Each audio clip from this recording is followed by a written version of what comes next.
Good morning, students. So, welcome in your today's lecture.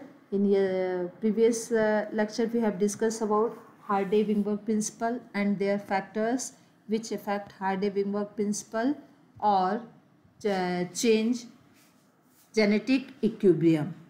Understood? So, where we have take one examples or equation in form of equation p square plus q square p plus q whole square, where you have genetic alleles a capital A is equal to p, small a is equal to q. So a square plus q square or a square और P square plus Q square plus 2pq equal to 1 genetic equilibrium constant रहता है और it not show any evolution according to Hardy Weinberg principle but it affect population genetics when some factors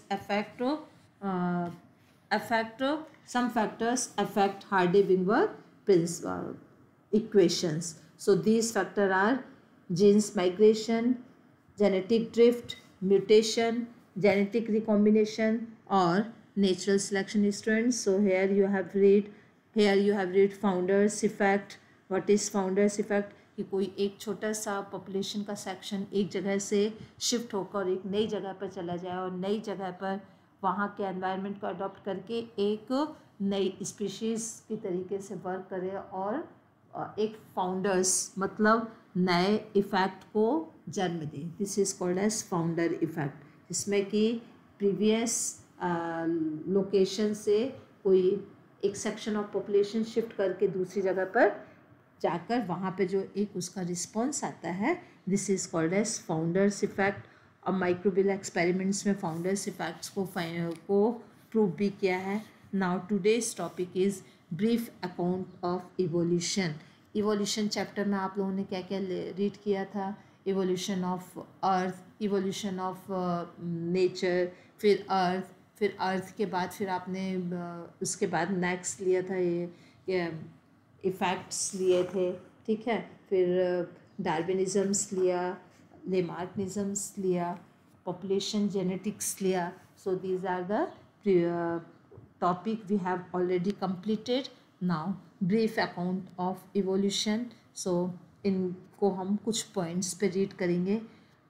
about 2000 million years ago the first cellular form of life appeared on earth.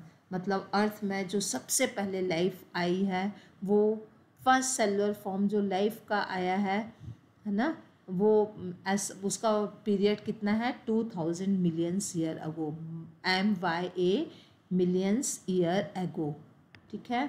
तो उसके पहले कोई life नहीं थी, बस 2000 million years ago सब first cellular forms life का appeared हुआ है. क्लियर? और जो मैकेनिज़म्स थी फर्स्ट लाइफ अपीयर्ड होने के पीछे मैकेनिज़म्स की थी, क्या थी? Non cellular aggregations of giant micromolecules could evolve into a cell which membranous envelope is not known. Clear हुआ स्टूडेंट कि जो फर्स्ट सेलुलर फॉर्म आया है, फर्स्ट सेलुलर लाइफ आई है, एक सेल के फॉर्म पे लाइफ आई है, उसके पीछे क्या हुआ होगा? Non cellular aggregation giant macromolecules, बहुत सारे मैक्रोमोलिक्यूल्स जो जायंट मैक्रोमोलिक्यूल्स एग्रीगेट होकर उन्होंने कोई एक जायंट मैक्रोमोलिक्यूल्स फॉर्म किया होगा और उसके बाद उससे सेल इवॉल्व हुई होगी, फिर उसके चारों तरफ एक मेम्ब्रेनस इवॉल्व हुई होगी. तो इस तरीके से ही एक सेलुलर बॉडी आई होगी, ठीक है. The some of these cell had ability to release oxygen.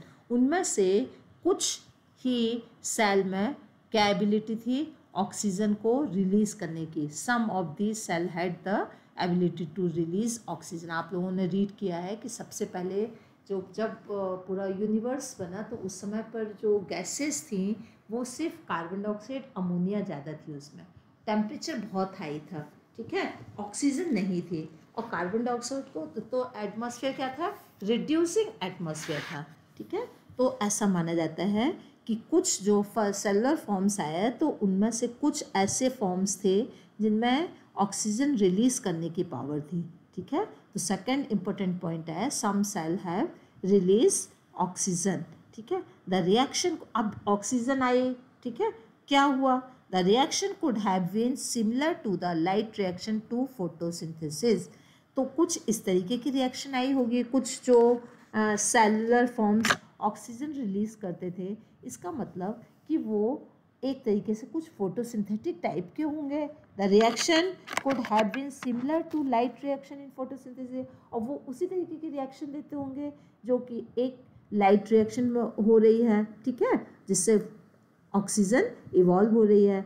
Where water is split, कहीं ना कहीं वाटर इसमें स्प्लिट होता होगा with the cell of solar energy. मतलब फोटोसिंथेसिस एक कैसी प्रोसेस है where water is split with the help of solar energy captured and channelized by the appropriate light harvesting pigment. समझ में आया बेटा कि फोटोसिंथेसिस में क्या इन्वॉल्व होता है, जो ऑक्सीजन इवॉल्व हो रही है तो उसके लिए कोई फोटोसिंथेटिक पिगमेंट्स जैसी कोई एक स्ट्रक्चर होना चाहिए, क्लोरोफिल जैसा स्ट्रक्चर जो कि वाटर को स्प्लिट कर रहा है, ठीक है, और एक चैनलाइज्ड फॉर्म पर ऑक्सीजन क्या कर रहा है, फॉर्म कर रहा है। तो जो सेलुलर ऑर्गेनिजम्स जो प्रोसेस होगी वो कुछ सिमिलर होगी फोटोसिंथेसिस के। Slowly single celled organisms become multi cellular life form.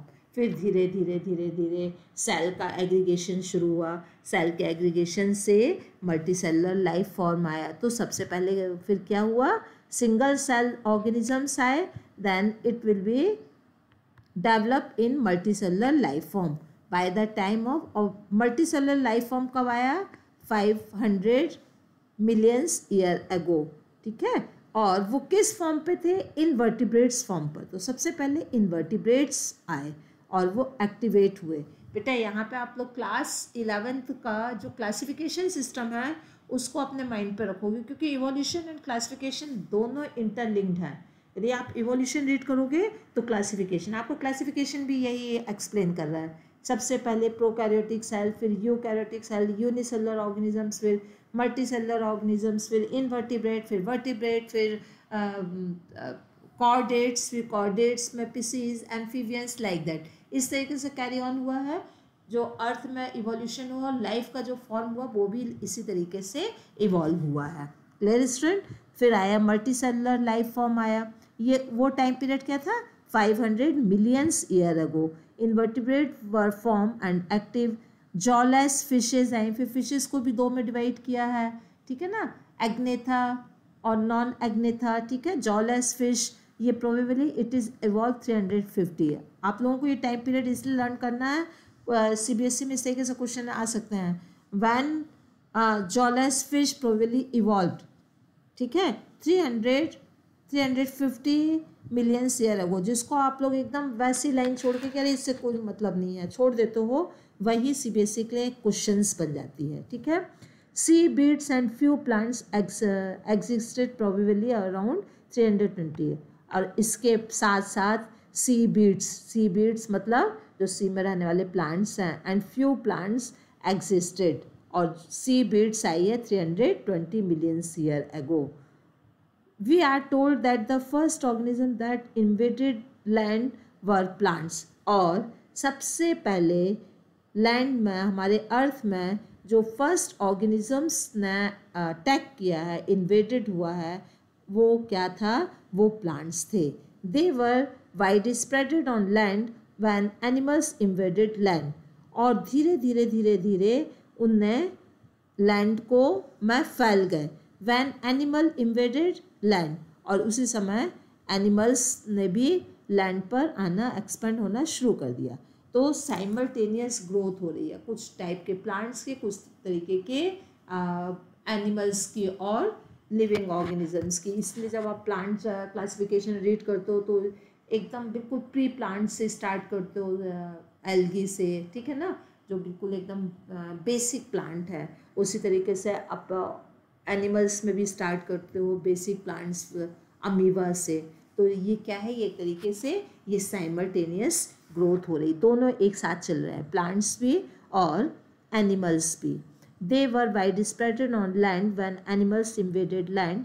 Fish with stout or strong fins could move on land and go back to the water. और इसी समय जब एक दूसरे की प्लेस पर एनक्रोचमेंट होना शुरू हुआ, जैसे फिश वगैरह हैं, तो वो स्ट्रॉन्ग फिन्स हुई और वो धीरे धीरे क्या है, go back to water. Fish से कुछ इस तरीके के ऑर्गेनिजम्स डेवलप हुए जो कि वाटर के बाहर लैंड पर भी जा सकते थे, और वो थे एम्फीबियंस.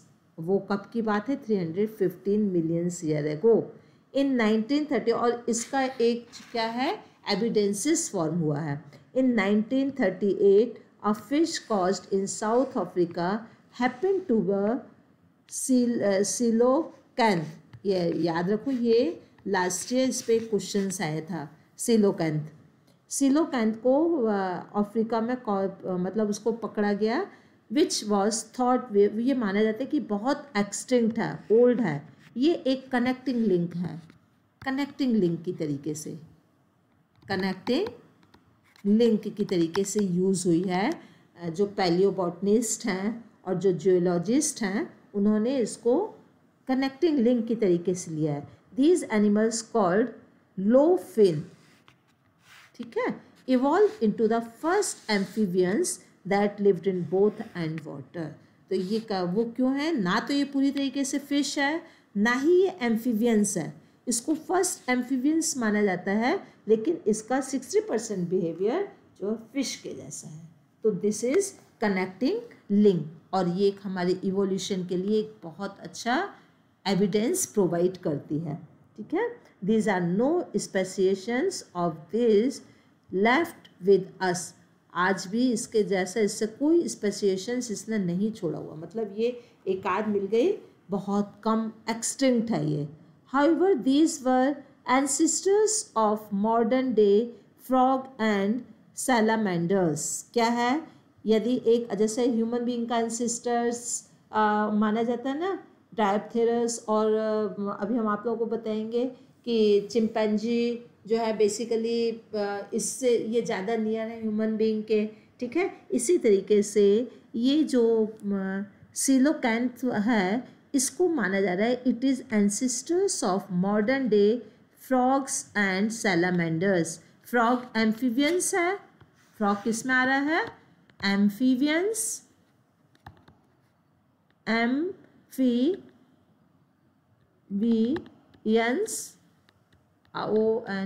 एम्फीबियंस. और जो सैलामेंडर्स है ये किस में आ रही है, स्पीसीज में. ठीक है, और ये दोनों के बीच का है. The amphibians evolve into reptiles. और हमारे क्लासिफिकेशन भी क्या कह रहा है कि एम्फीबियंस किससे डेवलप हुए हैं, रेप्टाइल्स से. सो classification and evolution simultaneously and link terms. Again and again I repeat same things because ये दोनों कनेक्टेड है. जिसका क्लासिफिकेशन क्लियर होगा उसका इवोल्यूशन भी क्लियर होगा. The amphibians evolved into reptiles. They lay thick-shelled eggs which do not dry up in sun, unlike those of the amphibians. और second speciality क्या थी कि एक ये एग जो प्रोवाइड करते हैं जिसके ऊपर एक थिक शेल्ड है, और वो सन के उसमें भी पूरी ड्राई नहीं होते हैं, जो कि एम्फीबियंस का एक कैरेक्टरिस्टिक फीचर है. ठीक है, जबकि ये क्या है, अफ्रीकन्स में ये एक्सटिंक्ट फिश पकड़ी गई थी. ये बेसिक बिहेवियर इसका फिश जैसा था, लेकिन एग्स जो दे रहा था ये एग्स में कुछ कैरेक्टर एम्फीबियंस जैसे थी. Clear student, clear? यहाँ तक का आपको कोई कन्फ्यूजन नहीं होना चाहिए. Next, again we only see this modern day descendants of turtles, tortoise and crocodile. ठीक है, अब हम आज के समय पर टर्टल देख रहे हैं, टॉर्टाइज देख रहे हैं, and crocodile. Turtle, tortoise and crocodile.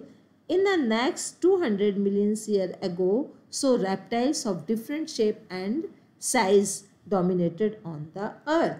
अब जब ये एम्फीबियंस हो गए, स्पीसीज हो गए, एम्फीबियंस हो गए, और एम्फीबियंस के बाद जो नेक्स्ट है टर्टिल, ठीक है, टॉर्टाइज, ठीक है, ये क्या है, टॉर्टाइज, टॉर्टाइज, क्रोकोडाइल आपके रेप्टाइल्स हैं, ठीक है। और ये टर्टिल्स और टॉर्टाइज कुछ मतलब इनका बिहेवियर रेप्टाइल्स जैसा है, कुछ इनका एम्फीबियंस जैसा है, ठीक है। सो अब जो डेवलपमेंट हुआ क्रोकोडाइल और रेप्टाइल्स का हुआ, वो रेप्टाइल्स एक और जुरासिक एरा कहलाता है, ठीक है। 200 मिलियंस ईयर और so reptiles of different shape and size dominate on earth. Different shape के थे, डिफरेंट साइज के थे, वाटर वाले भी रेप्टाइल्स थे, एयर वाले भी रेप्टाइल्स, आर्कियोप्टेरिस, ठीक है ना, और लैंड पर रहने वाले भी रेप्टाइल्स थे, ठीक है। और वो एक बहुत लंबा पीरियड उनका चला है, this is Jurassic time period. उसी समय जायंट फंड, प्लांट्स में जायंट फंड बहुत डेवलप हुई। तो रेप्टाइल्स का जिस समय टाइम पीरियड चल रहा था जुरासिक पीरियड, उसी समय फ्लावर प्लांट्स में चल रहा था टाइडोफाइट्स, क्लियर। तो यहाँ पे टाइडोफाइट्स ग्रो कर रहे हैं और यहाँ पर रेप्टाइल्स की डिफरेंट शेप और साइज के ऑर्गेनिजम्स अपीयर हो रहे थे। Giant ferns pteridophytes were present but they all fell to form coal deposits slowly. Some of these land reptiles went back into the water. Land reptiles से धीरे धीरे वो water में डेवलप हुए और evolve into the fish like reptiles probably 200 million से। एक fish like reptiles था जो कि रेप्टाइल्स था बट वो फिश के जैसा था, उसका नियर अबाउट 200 मिलियन ईयर को नेम है लैथेनियोसॉरस, ठीक है। ये एग्जाम्पल्स आपको लर्न करना है। The land reptiles were of course of dinosaurs, क्या किस में कन्वर्ट हुए, dinosaurs.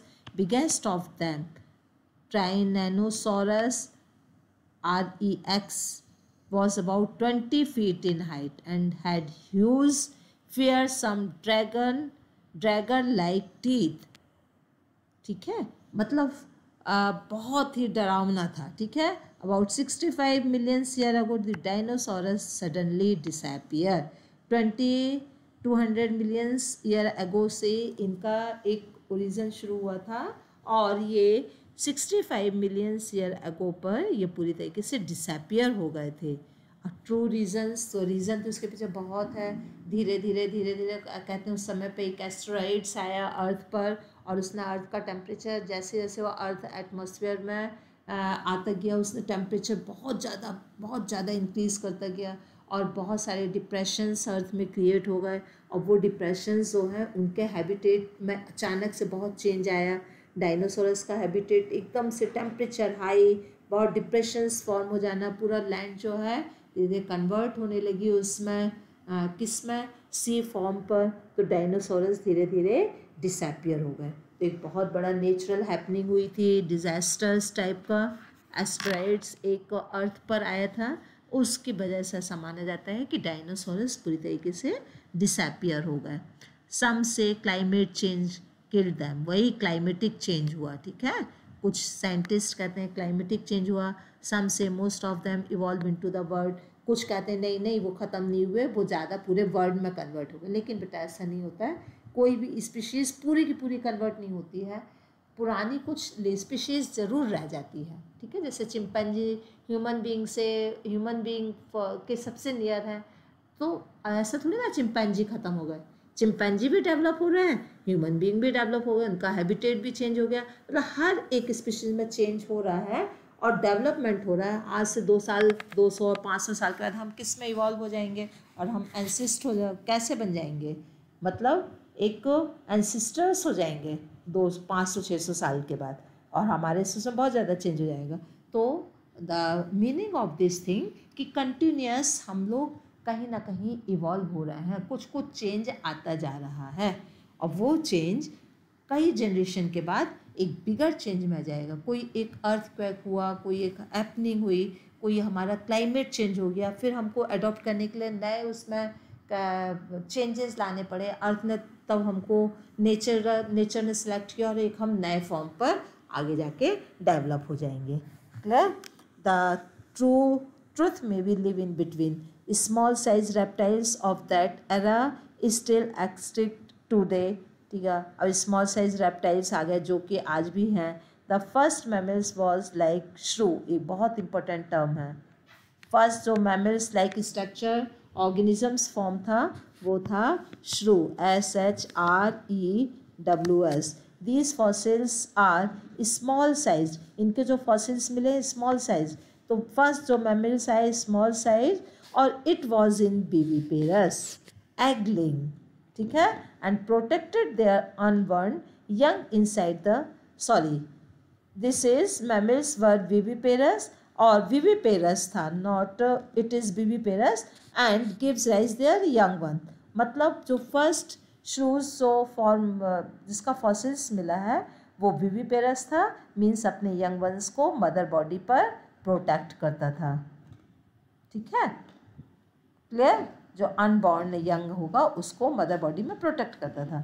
Mammals are more intelligent in sense and avoiding danger at least when reptiles came down mammals took over the earth. Reptiles के समय पर Jurassic time पर mammals बिल्कुल भी नहीं थे, लेकिन जो फर्स्ट मैमल्स का जो फॉसिल्स मिला उससे ये शो होता है कि कोई इसी तरीके के मैमल्स थे जो बहुत ज़्यादा इंटेलिजेंट थे और उन्होंने रेप्टाइल्स के बीच में अपने को सेव कर लिया और वो आगे जाके ग्रो कर गए. Clear. Mammals were more intelligent in sensing and avoiding danger at least. When reptiles came down mammals took over their earth. There were भी South America mammals resemble horse. एक और साउथ अमेरिकन मैमल्स मिला है जो कि horse से resembled करता है. It is hippopotamus. क्या है वो? Hippopotamus, bear, rabbit etcetera due to the continent drift. Continent drift जो जेनेटिक ड्रिफ्ट अभी हमने आपको बताया ना. अब एक यदि कॉन्टिनेंट से कुछ जीन्स वहाँ से या कुछ सेक्शन ऑफ पॉपुलेशन वहाँ से शिफ्ट हो जाए तो उसको हम कॉन्टिनेंटल ड्रिफ्ट कहेंगे. When south American join north America these animals were overridden by the North America fauna. Clear. फिर टिक्टोनिक प्लेट्स का चेंज हुआ, अर्थ की टिक्टोनिक प्लेट्स की चेंज हुई और अर्थ के जो कॉन्टिनेंट थे वो मिलते गए. ठीक है, आप लोगों को पता है ना कि जैसे अभी जो 7 कॉन्टिनेंट है वो पहले वैसे नहीं थे, पहले वो सब मिले हुए थे. जैसे जैसे अर्थ की टिक्टोनिक प्लेट्स शिफ्ट होती गई कॉन्टिनेंट भी शिफ्ट होते गए. क्लियर. तो उससे जो ऑर्गेनिजम्स थे वो भी शिफ्ट हुए. तो कुछ वो नए कैरेक्टर के साथ आ गए, कुछ उसमें पुराने जैसे ही कैरेक्टर के रह गए. Due to some genetical drift pouch membrane of Australian survive. और जेनेटिक कॉन्टिनेंटल ड्रिफ्ट हुआ. उसमें क्या हुआ? ऑस्ट्रेलिया के पाउच मैमल्स कौन होते हैं? जिनके एक पाउच होती है और पाउच में वो अपनी बेबी को क्या करते हैं? प्रोटेक्ट करते हैं. Survive because of lack of competitions from any other mammals. और एक पर्टिकुलर कॉन्टिनेंट पे ही वो पाउचेस मैमल्स आ गए और वो इसलिए सर्वाइव कर गए. Survive because of lack of competitions, क्योंकि वहाँ पर कोई भी ऑर्गेनिजम्स का कॉम्पिटिशन नहीं था. Clear student. एक एक लाइन को आपको ध्यान से पढ़ना बेटा, ये बहुत ज़्यादा इम्पोर्टेंट है. और यदि आप ध्यान से रीड करोगे तो it is just like a story. इसमें और कोई ख़ास बात नहीं, बिल्कुल स्टोरी है. ध्यान से आप स्टोरी पढ़ते जाओ, इंटरेस्टिंग है. आपको इवोल्यूशन के बारे में पता चल रहा है, कैसे हम हुए, हमारे एंसेस्टर्स कौन है, अर्थ कैसे डेवलप हुई है. It is very interesting topic. Let's we forget some mammals live wholly in water. चलो अंत में क्या हो, कुछ मैमल्स वाटर पर भी आ गए, like whale, dolphin, seal and sea cows. There are 5 mammals which live in water. मतलब ये किसके थ्रू वो कर रहे हैं? Mammillary glands are present and lungs के थ्रू रेस्पिरेशन करते हैं. ठीक है. Evolution of horse, elephant, dogs are special story of evolution. You will learn about these in higher classes. The most successful story in the evolution of man with language, skull and self-consciousness we will read in next lecture. I think student you love this lecture. So इसको एक बार read करो, तैयारी करो, ठीक है, जो problem है वो डिस्कस करो। Thank you, have a nice day.